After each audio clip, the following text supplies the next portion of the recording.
咁快就嚟到9月嘅最後一日啦，咁我睇下今日可唔可以錄一段12.5集。大家有冇找住2025年嘅尾巴呢？因為睇睇下我嘅日曆呢，咁原來2025年呢就剩翻3個月啦。咁你喺2025年年頭訂立嘅目標有冇實現到呢？咁首先分享下我先啊。咁我其實個2025年嘅目標呢有練好啲英文啦，同埋寫一本小說啦，同埋想練 caught hearing， 即係練聽到啲和言係1、2、3、4、5 caught 咁樣。好啦，咁而家去到9月，咁其實喺寫作方面呢，我都算係超額完成嘅。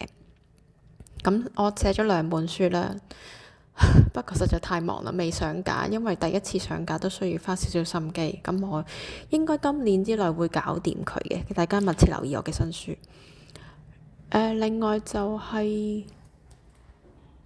係英文嘅 practice 啦。咁我覺得自己今年英文係有進步到嘅，因為我都有好刻意去練習 listening， 但係 oral 方面就麻麻地。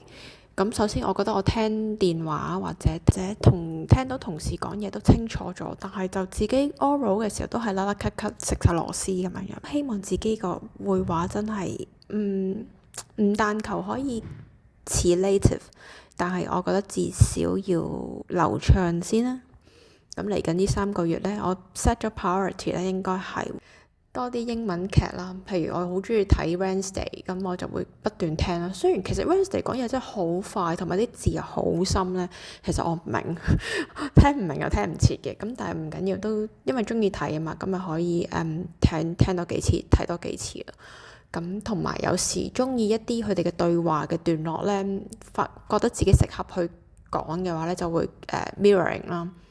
咁每日做，因為之前咧懶得滯咧，其實我都係每個禮拜做一次 mirroring 啊 shadowing， 有時仲要係隔個禮拜做。咁而家就希望每日做到，咁希望睇下我哋3個月後嘅成果會唔會好明顯啊？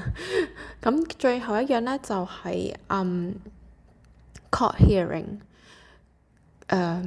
冇啊，其實衡量過呢樣嘢又唔係太重要，我又唔係好 talent 去有 absolute pitch 咧。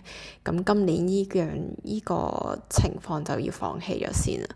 咁嚟緊呢3個月再集中喺英文度先啦，同埋身體健康啦。因為早排太大壓力咧，咁所以又瞓得唔好啊，食啲垃圾嘢多啊。